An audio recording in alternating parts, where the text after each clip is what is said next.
Voilà, bonjour, 73 à tous. Alors, juste une petite vidéo très simple, sans prétention, pour vous présenter le déballage de l'antenne que vous venez voir en introduction, en l'occurrence l'ETA Intercontinental modèle DX27, donc l'élément qui s'apparente plus à la Slim Jeans. Donc, vous voyez ici les tubes, volontairement un mètre à ruban a été placé pour vous donner une idée d'aperçu des tubes lorsque l'antenne est en élément séparé. Donc la voisine les 1,50 m, sachant que l'antenne complète devrait mesurer 8,40 m une fois montée, installée.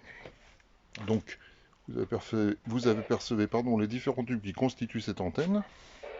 Voilà, avec aussi la partie filaire, la redescente, la pièce qui va bien.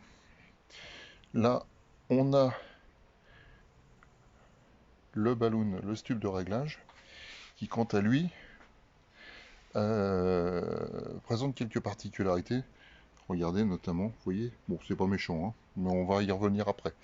La plaque de base avec les colliers en 42 pour les plus petits, 52 pour les plus grands. Les plaques d'écartement et de fixation intermédiaire, dont une qui est en plastique anti-UV. Voilà, sont toutes pré-percées. Particularité du fabricant, c'est qu'il n'y a pas de bavure. Vous voyez, on peut apercevoir ici, je vais essayer de vous faire une vidéo propre, excusez-moi. On ne voit pas de bavure, on peut passer le doigt, et on n'a pas de copeaux ni quoi que ce soit.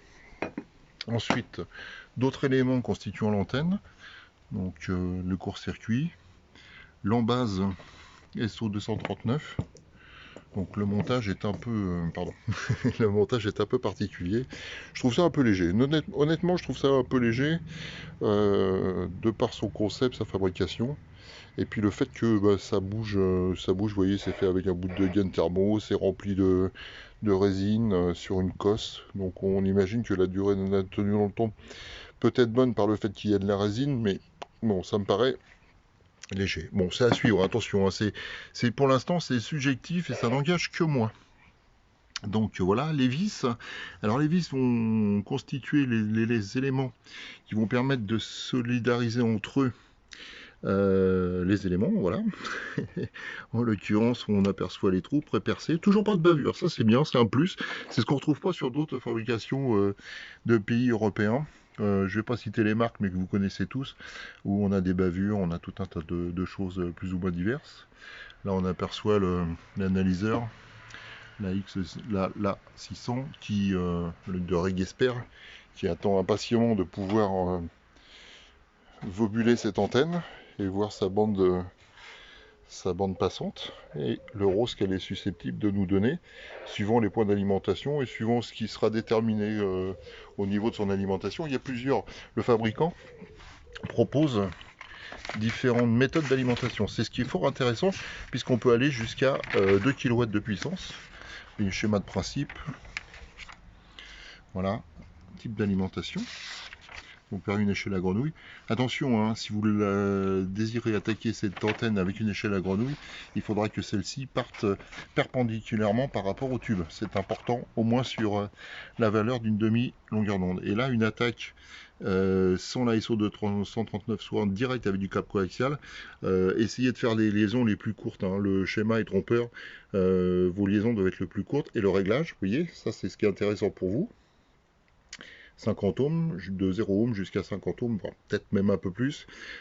Si vous avez quelques difficultés concernant la SO239, ou des fois si vous avez un émetteur pour les plus anciens d'entre vous, un émetteur à lampe, et vous souhaitez avoir une attaque directe et puis une boîte d'accord adaptée. Le réglage par l'intermédiaire du gamma match. Donc voilà, on va revenir sur le gamma match tout de suite. Donc comme je vous le présentais, regardez. Alors ça, c'est ce que je trouve léger. Donc vous voyez, c'est mou. Et là, pourquoi ça s'est défait? Parce que les éléments sont restés en plein soleil. Hein. Avant de descendre le store, les éléments étaient en plein soleil. Ça s'est, comment dire, ça s'est dilaté. Et on voit que maintenant ça bouge. Donc ça, c'est un point faible. Un point faible au sein. Voilà, j'ai réussi à le remettre en place. C'est le point faible de ce système-là. Peut-être faudrait-il revoir ça en mettant un tour de scotch 3M, pour pas citer de marque, de la peau de chat, communément peau de chat ou scotch auto-amalgamant, ou plus familièrement appelé peau de couille chez les monteurs radio, et puis remettre une couche de scotch par-dessus, 3M, pour toujours pas citer la marque, et puis mettre des petits colliers réalisants de blocage, pour éviter que ça se défasse avec le vent. Bon, ça c'est peut-être un point faible, mais c'est pas méchant en soi, hein. J'en veux pas à ITA. Donc là, je sais pas pour le moment à quoi servent ces deux repères. Je pense qu'il y a une particularité, ça doit être là où on doit venir mettre son court-circuit, d'après le schéma que l'on a là. Donc voilà. Bon, pas de prétention, l'idée c'est d'avoir une antenne. On est sur des tubes. Est-ce que c'est net ou pas? Non. On est sur des tubes de bonne facture, toujours bien évalués. Alors ça c'est tout bête, mais ça me fait plaisir. Parce que combien de fois on a pu prendre des copeaux, des échardes avec des copeaux. Donc là on voit que les tubes sont corrects pour tous. Les vis sont prêts, montés et sont en inox avec des écrous du type nil stop. Alors moi je conseille toujours, hein, vous montez votre écrou nil stop, vous le serrez sans écraser les tubes, ça sert à rien.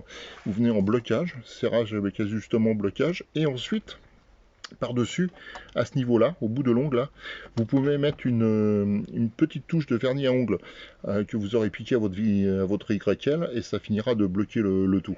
C'est toujours intéressant. Les liaisons entre les tubes, on en reparlera lors du montage, mais c'est pareil.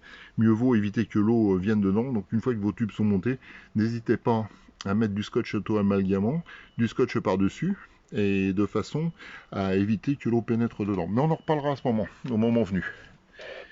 Voilà, hop, le serrage qui fait pareil, de la cordelette, un petit peu de couleur, ça fait toujours du bien dans les antennes.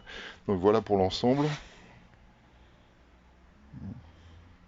Je vois qu'il y avait une mise au point automatique sur ce type d'équipement, mais ça n'a pas l'air d'être le cas et j'en suis désolé.